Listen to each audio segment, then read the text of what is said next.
네, 문체위원 중에 거의 유일한 농촌 출신 담양 한평 영광 장성 이계원입니다. 이런 시간도 빼주세요. 해외 문화홍보원 원장님 계세요? 예. 네. 그 대한민국 바로 알림단 운영하고 계시죠? 예, 그렇습니다. 네, 그리고 한국 바로 알기 서비스도 또 운영 중에 있고요. 제가 작년 국감 때도 뭐 똑같은 지적을 했습니다만, 좀 내실 있게 운영됐으면 좋겠다. 그런 지적을 했는데, 뭐 반드시 내실 있게 운영한다고 그 당시 원장님이 답변을 하셨던 것 같은데, 올해 자료를 받아보니까 뭐 그다지 내실 있게 운영되고 있지 않는 것 같습니다. 예?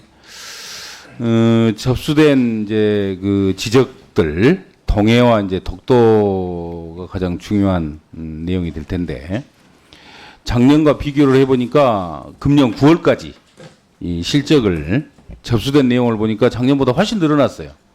늘어났는데 처리 시정 완료한 건수는 도리어 줄어들었습니다. 그것은 동해에 대한 내용도 마찬가지고 독도에 대한 내용도 또 마찬가지거든요. 예를 들어서 동해에 대한 내용을 보면 작년에 1년 동안 458건이 접수돼서 그래도 55건 시정을 했더라고요. 시정률이 한 12% 정도 되는데 뭐 높은 건 아닙니다만. 근데 금년 9월까지는 작년보다 훨씬 더 많은 591건이 접수가 돼서 그중에 처리된 건수가 좀 많았으면 좋은데 35건. 그러니까 처리율이 5.9%밖에 안 됩니다. 좀 내실 있게 운영돼야 되지 않겠습니까? 우리 다시 또 지적을 합니다만. 네, 의원님 말씀에 공감을 하고요. 다만 이 부분에 있어서는 저희들이 오류가 발견되는 경우에 즉시 시정 요청을 하게 되고요. 예. 우리가 2년에 걸쳐서 계속 시정 요청을 하고 있습니다. 그러니까 실질적으로 연차가 지나갈수록 시정률이 올라가는 것은 일반적인 것입니다.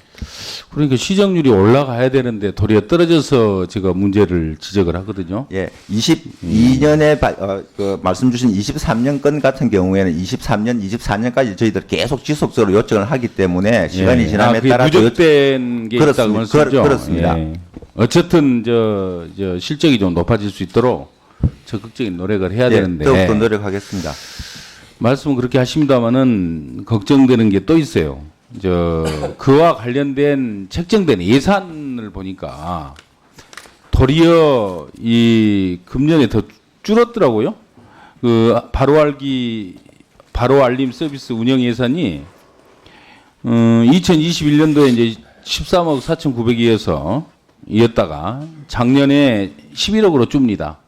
그러다가 올해까지 계속 그렇게 지금 예산 책정이 늘어나도 시원찮을 텐데 도리어 줄어들고 있는 것. 이게 이제 어떻게 보면 이 홍보원에서 가지고 있는 의지의 표현이거든요. 예산이라는 게 숫자로 나타내는 결국은 의지의 표현 아닙니까? 그래서 예산을 늘리면 좋겠지만 실적이라도 늘어날 수 있도록 더 가열차게 노력을 해야 되겠다. 그런 지적을 분명히 말씀드립니다. 그렇게 해주시겠습니까? 예, 더욱더 노력하겠습니다. 아까 우리 존경하는 임종성 의원님이 지적을 하셨습니다만, 그 관광공사의 이재환 관광산업본부장님, 저 바른대로 나오시겠습니까?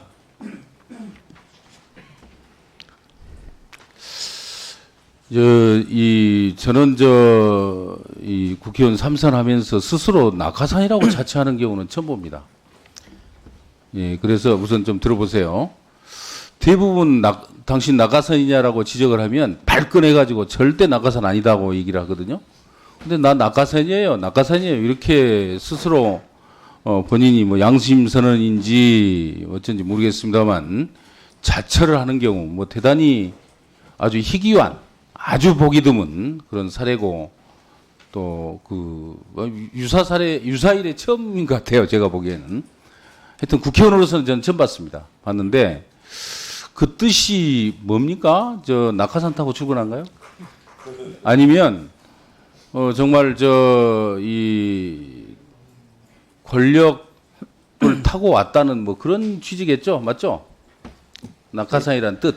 네, 존경하는 이기 의원님, 제가 간단히 말씀드릴까요? 설명이 좀 필요합니다. 아니 낙하산이라고 말했던 뜻만 간단히 말씀하세요. 시간 없으니까.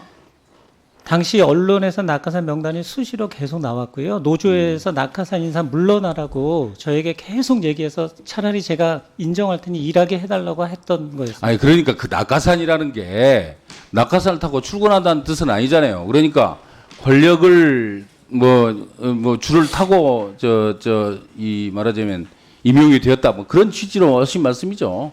제가 한 것이 아니라 언론에 그렇게 아니, 보도가 본인이 되었습니다. 낙하산이라고 그래서 자체를 제가 하셨으니까 인정을 하지 않으면 드리는 말씀 아니에요. 자. 좋습니다. 뭐 본인이 뭐 여러 그래서 가지 제가 변명을 그냥 하는데 인정을 하고 열심히 일하겠다, 일로 성과로 보답하겠다 이렇게 말씀드렸습니다. 그 뭐 업무 하나 물어볼게요. 예, 그 착한 가격 캠페인 아시죠? 예, 착한 가격 캠페인이라는 걸 해요. 예. 이 관광공사에서 모르신가요?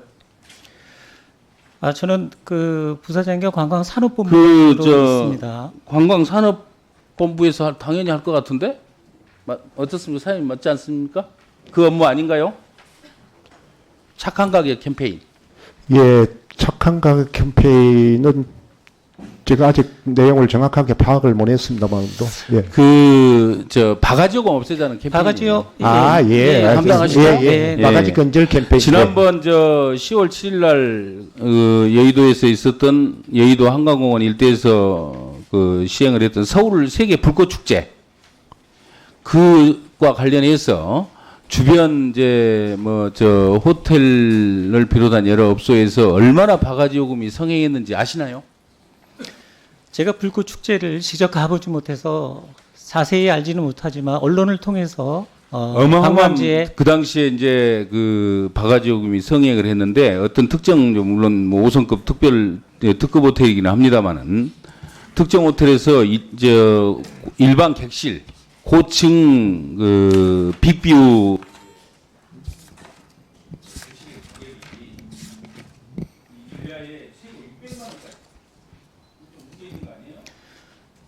또 심지어는 이제 앞으로도 또 그런 게 나타나고 있는데 11월 4일 날 부산 광안리 불꽃 축제를 합니다. 굉장히 영어를 하는 축제이긴 합니다. 거기에서 이미 요식업소 경우에 자리비만 해가지고 최대 120만 원 공공연히 보도가 되고 있어요. 그리고 어떤 음식점은 이 한 사람당 비율에 따라서 불꽃 축제를 보이는 곳에서는 20만 원을 잘 써들어갔어요. 잘못된 거 아니에요? 그런데 이러한 바가지 요금의 단속 주무 관청은 물론 당연히 지자체지만 어쨌든 착한 가격 캠페인이라는 이름으로 관광공사에서도 이 노력을 하겠다고 얘기했어요. 어떤 조치를 취하겠습니까? 네, 존경하는 이기 의원님. 네, 저희 관광공사에서 지자체인 부산시와 또 한국관광공사 부산지사와 더불어 잘 협업해서 의원님이 지적해 주신 바가지 요금 근절이나 착한 가격 캠페인 잘 점검하고 그런 일이 발생되지 않도록 노력하겠습니다. 예, 예, 수고했습니다. 예, 예, 명심하겠습니다. 들어가세요. 존경하는 김예지 의원.